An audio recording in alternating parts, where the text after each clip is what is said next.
I'm speaking with Robin Growley, head of consumer deposits at Bank of America. Robin, thank you so much for taking some time for me. Really do appreciate it. Oh, I'm glad to be with you today. Well, there are a lot of new trends that we're seeing emerge online. I know that loud budgeting is one that I've seen quite a bit and read quite a bit about. Cash stuffing is another one. Those are just kind of two examples here.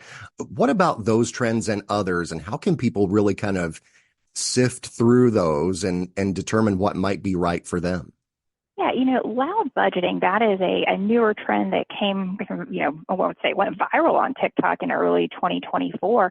And it's really that instance where you're more comfortable declining social opportunities, like grabbing dinner with friends when you get that invite, because you want to be able to stick to your budget, right? And so you're feeling more empowered to share, thank you so much for that invite, but I'm not going to go with you because I really want to stick with my budget.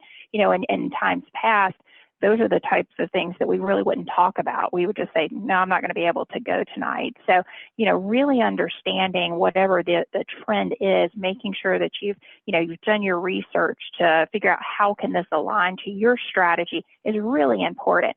And something like cash stuffing, that one has been around for quite a while. And, it can be as simple as taking an envelope and literally stuffing cash in that envelope and writing your budget category on it. And if it's for, dining out, well, once you spend whatever cash you had in that envelope, then you're done for the month, right? That is what you budgeted and that's what you've spent. So I think understanding those trends are very important of what they entail, and then asking yourself, how does that trend fit into your broader financial goals, as well as your financial budget and planning techniques? Some folks are, much more diligent in terms of, getting into the details of their budget and tracking each week, but others need a system like the, cash stuffing, where it's very obvious if there's no cash in the envelope, you're not going to be spending anymore. Yeah, that's very true. And sometimes, I where we live, there's not, well, I wouldn't say there's not a lot, but there are a lot of places that have gone cashless. And so that trend might not necessarily be the most convenient for certain people, but for others, it might be the absolute, perfect solution for them to help budget, because, it's like, it all depends on your current situation and also like just how you sort of operate in your daily life, right? Agree completely. Yeah, budgeting is so personalized, and so you can't compare yourself to your friends or your family or anyone else for that matter. You have to really understand what works best for you. Very good. And so, when you're looking at your own personal financial situation, what kind of steps can people take to say, okay, I really need to kind of clamp down on my budget. I am, looking at these trends. I'm deciding what's going to be best for me. Should they first, though, just sort of get a grasp of where their situation actually is and do kind of a check-in on their finances? Yes, certainly. First things first, right? I mean, you have to understand where you are today to determine how are you going to get to where you want to be in the future, right? And so that means making a realistic assessment of your current spending and your current savings. And, we have to ask ourselves the hard questions. Are our financial habits today helping us make progress towards our goals? Or do we find ourselves feeling stressed and anxious as we're trying to pay our bills each month, right? Maybe we just don't have enough money because we've overspent. And, if you find yourself in that latter category, I always say it's okay, because you can course correct, right? You can take it back to the basics of budgeting.